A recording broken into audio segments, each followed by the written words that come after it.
Boa noite, irmãos. Que a paz seja com todos. Amém? Quero ler a palavra de Deus, livro de Jó. Jó 19. Noite de oração, noite de invocarmos o nome do Senhor Jesus, de buscarmos a presença do Espírito Santo sobre as nossas vidas. E hoje eu lembrei desse texto de Jó 19, verso 25. Esse texto fala sobre uma confiança que precisa estar no nosso coração. Se nós não tivermos essa convicção, essa confiança, dificilmente nós vamos vencer nesses dias. A confiança que Jó tinha diante de todas as situações que ele viveu, de todas as circunstâncias que cercaram. Em Jó 19, 25 ele diz assim: eu sei que o meu Redentor vive e que por fim se levantará sobre a terra. E depois que o meu corpo estiver sendo destruído e sem carne, eu verei a Deus. Eu verei com meus próprios olhos, eu mesmo e não outro, como anseia no meu peito o coração.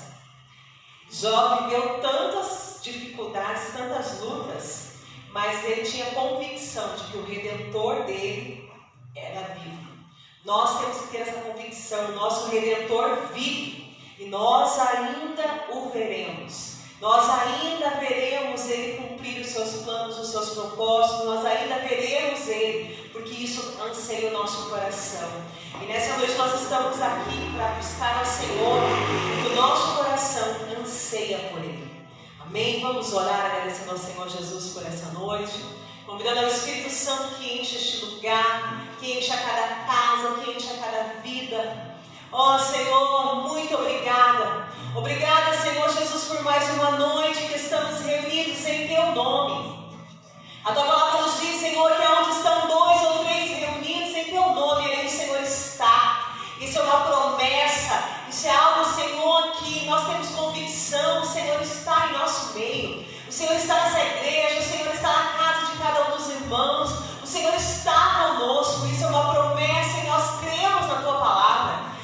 Sim, Senhor, nessa noite nós queremos te convidar, enche as nossas vidas, enche o nosso coração com a Tua presença poderosa, enche a nossa alma com a certeza de que o Teu Espírito Santo está neste lugar, que o Teu Espírito Santo se move, que Ele age, que Ele toca, que Ele transforma, que Ele fala. Nós queremos ouvir a Tua voz nessa noite, te convidamos, Espírito Santo de Deus, toma o Teu lugar. Toma o Teu lugar, porque nós cremos em Ti, em nome de Jesus, aleluia, glória a Deus. Eu navegarei no oceano do Espírito. Nós possamos nos entregar, navegar nas águas do Deus, o nosso amor.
de Mateus, capítulo 13.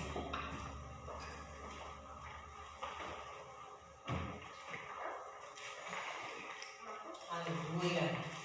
Mateus 13.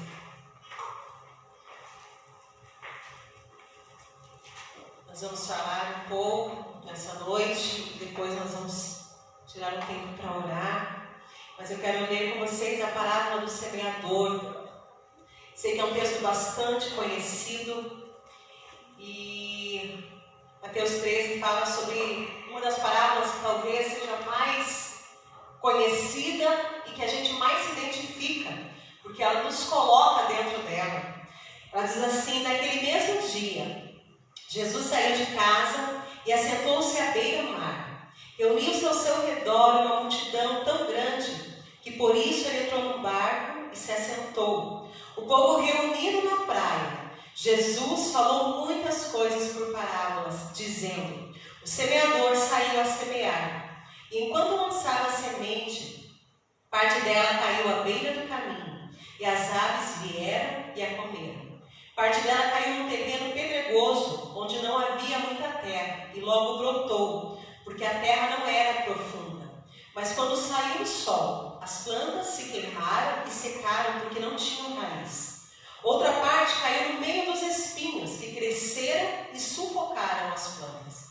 E uma outra ainda terra boa, e deu uma boa colheita, a 100, 70 e 30 por 1. Agora lá comigo no versículo 16. Felizes são vocês que vêm. São felizes porque ouvem os ouvidos de vocês. Pois em verdade vos digo, muitos profetas e justos desejaram ver o que vocês estão vendo, mas não viram. E ouvir o que vocês estão ouvindo, mas não ouviram. Portanto, ouçam aquilo que significa a parábola do semeador. Quando alguém ouve a mensagem do reino e não entende, o maligno vem e arranca o que foi semeado em seu coração. Esse é o caso da semente que caiu à beira do caminho. Quando a semente caiu no terreno pedregoso, palavra e logo que recebe com alegria. Todavia, visto que não tem raiz em si mesmo, permanece pouco tempo. Quando surge alguma tribulação ou perseguição por causa da palavra, logo abandona. Quanto à semente que caiu no meio dos espinhos, esse é o caso daquele que ouve a palavra, Mas a preocupação dessa vida e o engano das riquezas sufocam e tornam infrutífera. E quanto à semente que caiu em terra boa, esse é o caso daquele que ouve a palavra e a entende e dá uma colheita de 100, 60 e 30 por um. Amém? Pai, em nome de Jesus, nós lemos a Tua palavra, ela é boa, ela é eficaz, ela é verdadeira e ela é fiel. Eu te peço que a Tua palavra entre em nosso coração, Senhor, e faça o trabalho que precisa ser feito. Que ela dê os frutos que precisa dar nessa noite, em nome de Jesus. Amém. Pode se sentar. Essa talvez seja a parábola mais fácil de entender, porque quando nós vamos ler o livro de Mateus, Marcos, Lucas, os evangelhos em si, nós vemos Jesus falando muito através de parábolas. E se você for ler todas as parábolas, você vai ver que Jesus, ele se preocupava de falar de uma forma que as pessoas entendessem. Ele usava muitos elementos da natureza, ele usava muitas coisas que as pessoas conheciam no seu cotidiano, e essas coisas faziam com que as pessoas assimilassem o que ele estava pregando. Era mais fácil de entender. E dentro dessa parábola, ele não só deu a parábola, como ele dentro dela já explicou o que ela significava. Então hoje eu não vou explicar para você o que significa a parábola do semeador, porque o próprio Jesus falou dela e já deu uma explicação do que significa. Mas eu quero fazer uma pergunta e eu quero que você, no teu coração, você responda. Que tipo de solo você é? Essa parábola ela é muito simples. Ela fala sobre a semente, sobre um tipo de solo, E quando nós pensamos no semeador, quando nós pensamos na semente, nós já entendemos por esse texto que a semente é a palavra de Deus. E a palavra de Deus não precisa nem a gente falar sobre ela. É uma semente boa, em todo o tempo boa. A palavra de Deus ela é verdadeira, eficaz, ela tem poder de transformar, de libertar. E essa talvez seja uma das maiores razões pelas quais Satanás odeia que você preste atenção numa pregação. Pode perceber que quando a gente vai ler a Bíblia, muitas vezes o sono vem, o cansaço vem, os olhos que parece que começam a ficar embaçados. As pessoas conseguem assistir um filme, às vezes até 2, sem perder a atenção. Mas quando a gente vai ler a palavra, às vezes a atenção da gente parece que não fixa. Quando a gente vai escutar uma pregação, parece que às vezes é difícil de ouvir. Se começou a estender, acabou a concentração. E isso muitas vezes se dá porque o inimigo ele não quer que nós venhamos ouvir a palavra de Deus. Porque a palavra de Deus, ela liberta. A palavra de Deus diz que se você conhecer a verdade, ela te libertará. Quem conhece a palavra de Deus é liberto. Por isso é tão difícil, às vezes, o inimigo permitir que a gente conheça a palavra. Então, a semente, ela é a palavra de Deus e ela é boa. O segundo elemento é o solo. E é aqui que nós entramos. Eu e você entramos. Esse texto fala de 4 solos. Fala de um solo que era à beira do caminho, pedregoso, no meio de espinhos ou um solo bom. E nessa noite eu sei que nós vamos nos identificar dentro desses solos.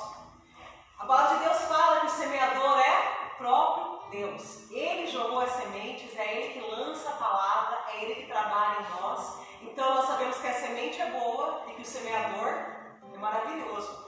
Mas nós precisamos identificar se o solo que tem caído essa semente é bom também. Desses 4 solos, somente um produz os frutos que Deus quer que a gente produza. Somente um deles. E quando eu conheci esse texto, irmãos, há muitos anos, quando eu me converti, eu sempre tive a sensação de que essa parábola fala para pessoas que não conhecem a Jesus. Quando eu li, eu sempre tinha a sensação que estava falando para quem nunca ouviu. Mas hoje, prestando atenção, eu acredito que esses 4 solos falam de pessoas que estão dentro da igreja, que já conhecem a palavra de Deus, mas que conhecem de forma diferente, que conhecem numa dimensão diferente, que conhecem e muitas vezes não praticam. Por isso que é importante nós conhecermos que tipo de solo nós somos. Eu sei que cada um de nós é diferente na personalidade, no jeito de agir, nos gostos, e isso é muito bom. Eu estava pensando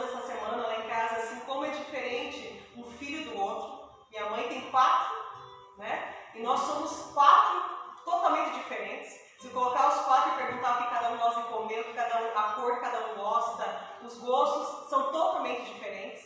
Isso, por um lado, é muito bom. Imaginou 4 iguais, que falam igual, que pensam igual, que gostam de tudo igual, não ia dar certo. Mas, quando se diz respeito às coisas espirituais, Deus não nos dá essa disposição de escolher como nós queremos agir.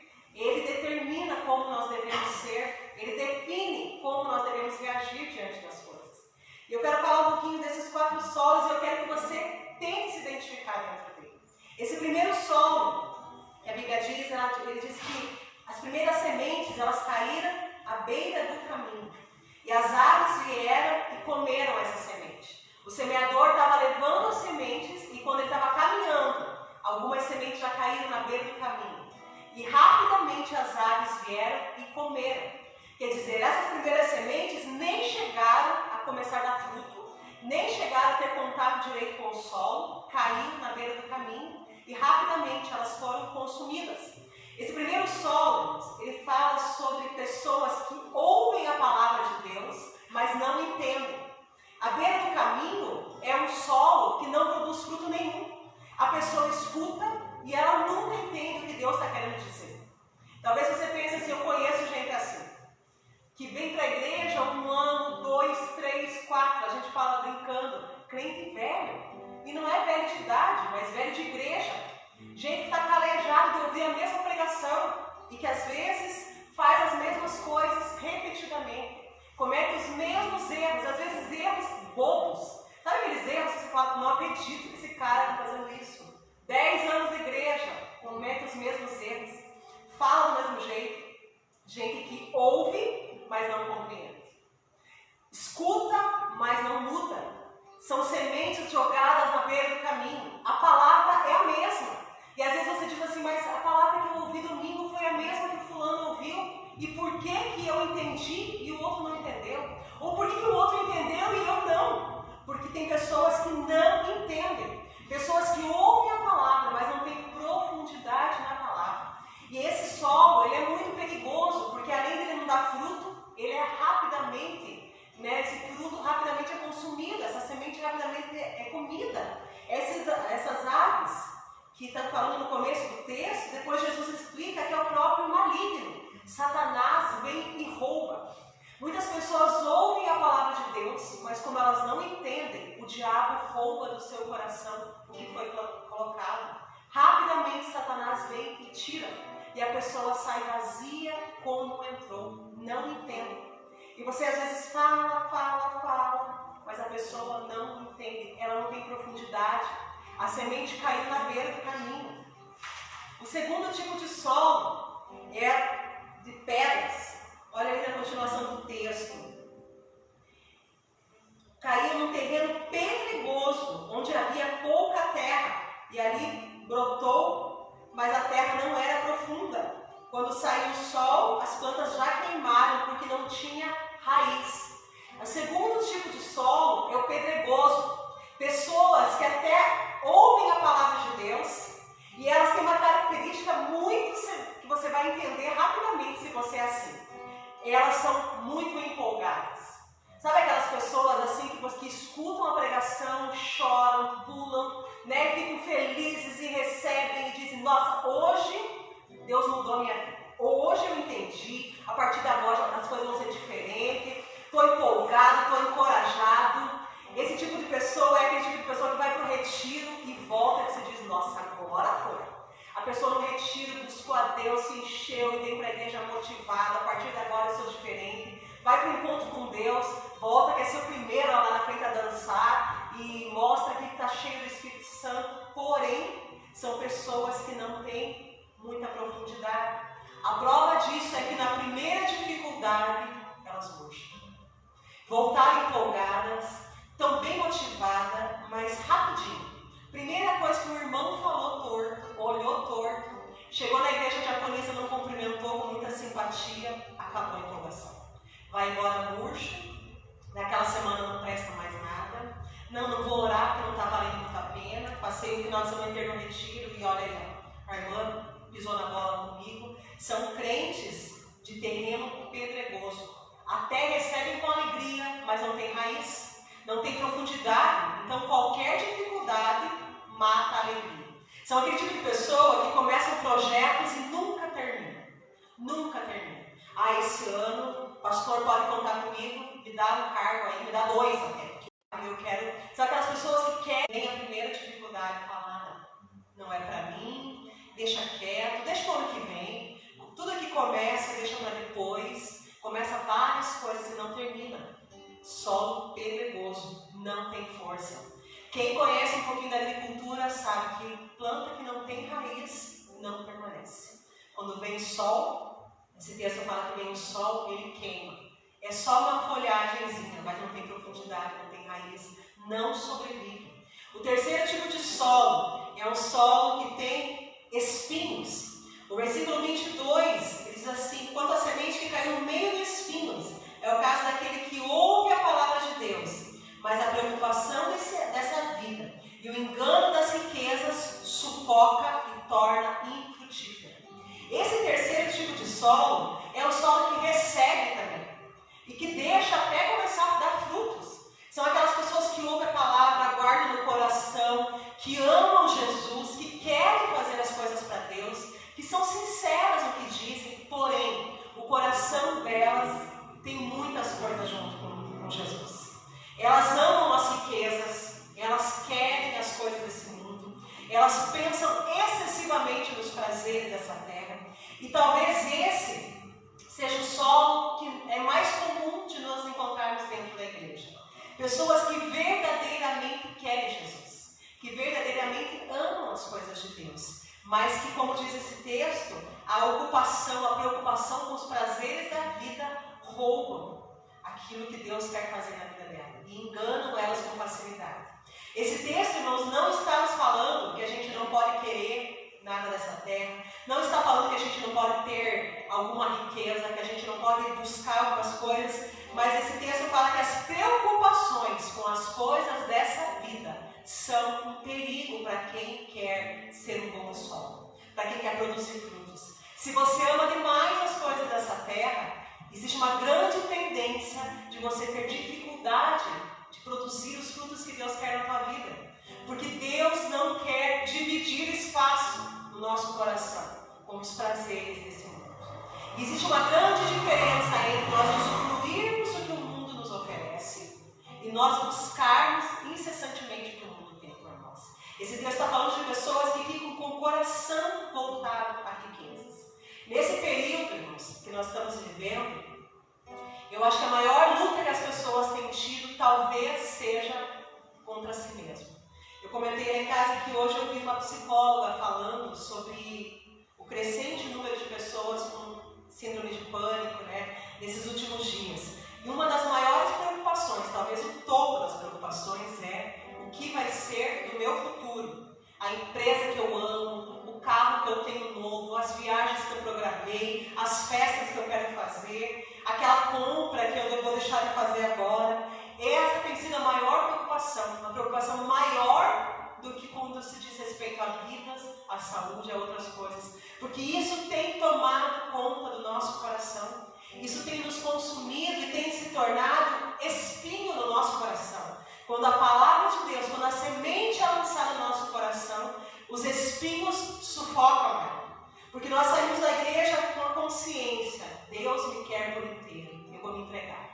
Vou ser missionário, se Deus chamar, vou fazer a obra. Porém, quando a gente pensa no que isso vai nos custar, puxa, eu vou ter que abrir mão de alguns sonhos, vou ter que abrir mão de alguns projetos, acho que eu não quero mais. Vou deixar quieto, não quero mais fazer essas coisas.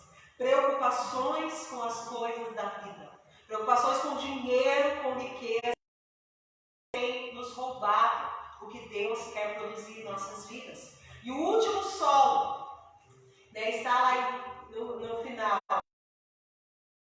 versículo 24. E a semente que caiu em terra boa, esta é o caso daquele que ouve a palavra de Deus e entende, e dá uma colheita de 100, 60 e 30 por um. Esse solo é o solo que é frutífero, um solo bom. A gente sabe que para produzir produzir não é qualquer lugar que produz fruto. A terra tem que ser boa, a terra tem que ser bem regada, a terra tem que ser bem revirada. Né? Antes de ser colocada a semente, ela tem que receber água, ela tem que receber cuidados. Antes de ser colhido frutos, é necessário um processo. E o solo na nossa vida só vai ser bom para aquele que suporta os processos. Se nós não aguentarmos os processos, nós não vamos produzir frutos. Porque antes de dar fruto, é preciso revirar a terra, é preciso arar. E pensa que arar a terra, né, faz um estrago. Às vezes tira do lugar, tem terra que estava aqui que vai parar do outro lado. Tem terra que é removida do lugar. É necessário que tudo isso aconteça antes que a semente caia. É necessário depois um processo que leva um tempo. Tem semente que demora 1 ano para começar a produzir. Tem outras que demoram 2, 3, 5, 10 anos. E a gente é muito imediatista. Senhor, eu já estou na igreja faz 2 anos. E nada ainda. Eu não estou dando fruto nenhum. Não estou vendo meus frutos. Quem sabe você está criando raízes profundas para depois começar a dar frutos. Um solo frutífero não quer dizer que ele dá fruto no dia seguinte, mas ele cria raízes, ele cria profundidade. Sabe como que eu vou entender que eu sou um solo frutífero, um solo bom? Quando as coisas fugirem do meu controle e mesmo assim eu continuar querendo adorar a Deus. Quando tudo não está do jeito que eu planejei e mesmo assim eu continuo dizendo: Senhor, o Senhor é bom. O Senhor é bom no dia feliz, o Senhor é bom no dia triste. Senhor, eu continuo crendo que o Senhor é Deus. Não importa se as coisas não estão saindo do jeito que eu planejei. Se 2020 já saiu do meu controle faz 45 dias mais ou menos, né? Tem muita gente falando que não quer fazer aquela contagem regressiva no dia 31 de dezembro, que não quer retrospectiva do ano, porque o ano está sendo demais. Então, a gente, mesmo que tudo isso fuja do nosso controle, se eu sou um solo frutífero, eu entendo que tudo na minha vida passa por um processo. E processos às vezes doem, processos às vezes levam tempo, mas quando eu estou firmado, quando a semente está no solo fértil, ela vai dar fruto. Vai dar fruto, porque a semente é boa, irmãos. A semente é boa, o semeador é bom. Eu preciso ser um solo bom. E não tem erro, vai dar fruto. Quem sabe você não está enxergando os frutos ainda, mas eles virão. Eles vão acontecer no tempo certo e do jeito de Deus. E depois que essa árvore se tornar frutífera, pode vir calor, pode vir vento, pode vir tempestade, pode vir erva daninha, nada vai te impedir de produzir. Você vai dar fruto a tempo e a fora de tempo, e frutos que permanecerão. Eu creio nisso, irmãos. A gente estava lendo no começo lá o livro de Jó, por isso que eu li ele, pensando nessa questão de produzir, porque Jó, no final do livro, a gente vê que ele perdeu tantas coisas, e que ele nunca questionava, né? Apesar de ter tido alguns momentos que ele já estava assim, questionando a própria existência, mas ele não questionava Deus, ele questionava a si, e ele não murmurava. E no final do livro dele, ele diz assim: antes eu te conhecia de ouvir falar, mas agora os meus olhos te veem. Ele reconhecia que tudo que ele passou teve um efeito positivo, porque ele aprendeu a conhecer Deus mais intimamente, melhor do que ele conhecia antes. E quando nós somos esse tipo de árvore, esse tipo de solo produtivo, nós reconhecemos Deus em todas as circunstâncias, nas boas e nas ruins. Nas ruins, quem sabe a gente chore e até diga: Senhor, por que eu estou passando por isso? Às vezes tem situações, irmãos, que a gente diz: Senhor, eu acho que eu não merecia, né? Eu acho que podia ter sido com o outro, não comigo. Mas quando eu sei que Deus está fazendo as coisas certas, do jeito dele, no tempo dele, eu entendo que se eu estou na vontade dele, ele vai cumprir a vontade dele na minha vida. É diferente de quando eu não estou na vontade dele. Se eu sou o tipo de solo, né, da beira do caminho, onde não tem fruto, onde a semente não permaneceu, se eu sou o tipo de solo que sufoca a palavra de Deus, que mata a palavra de Deus, eu não darei esses frutos que o Senhor espera de mim. Mas se eu sou uma terra boa, os frutos virão. No tempo certo eles virão. Bem, vamos orar? agradecendo ao Senhor. E nessa noite, quem sabe você tenha se identificado como um solo que não é o ideal. Mas você peça ao Senhor que Ele te capacite. Se for preciso dar uma revirada na terra, se for preciso dar uma arada, se for preciso mandar água, que Ele mande, que Ele faça a vontade dEle, mas que nós possamos produzir aquilo que Ele quer na nossa vida. Frutos que alimentem outras pessoas, frutos que nos levem ao propósito de Deus para a nossa vida. Pai, em nome de Jesus, eu coloco, Senhor, cada um desses irmãos diante do Senhor. Deus, nós não estamos aqui apontando erros. Nós não estamos aqui para dizer que fulano ou ciclano, Senhor, se encaixa em uma dessas categorias e nós estamos longe disso. Não. A começar em nós, ó Pai. Analise o nosso coração. Se somos um solo bom ou se precisamos de alguma forma ser transformados pelo Senhor. Eu te peço que nessa noite o Senhor trabalhe, que o Senhor mude as coisas de lugar, que o Senhor venha arar a nossa terra, que o Senhor venha remover toda a impureza, tudo aquilo que impede, Senhor, que a semente venha produzir. Se existem pedras debaixo da terra que estão produzindo, tira, Senhor. Se existem elementos contrários, coisas que nos impedem, Senhor, de criar raízes, tira. Nos dá profundidade, Senhor. Nos dá, Senhor, profundidade suficiente para que nossa árvore venha crescer e produzir os frutos que te agradam, que são de acordo com a tua vontade, Senhor. Frutos bons, frutos que edificam, frutos que transformam, frutos que alimentam, ó Deus. Em nome de Jesus, muda o nosso coração, ó Deus. Que não venhamos mais ser roubados pelo inimigo, que não venhamos mais ser roubados, Senhor, por Satanás. Quando ouvimos algo do Senhor, muitas vezes o Senhor usa alguém para nos corrigir, muitas vezes o Senhor usa alguém para nos orientar, mas Satanás rouba essa palavra do nosso coração e nós deixamos de aprender, deixamos de crescer, ó Deus. Limpa, Senhor, os nossos ouvidos a partir de hoje, para que possamos ouvir somente a Tua voz. Limpa o nosso coração, Senhor, para que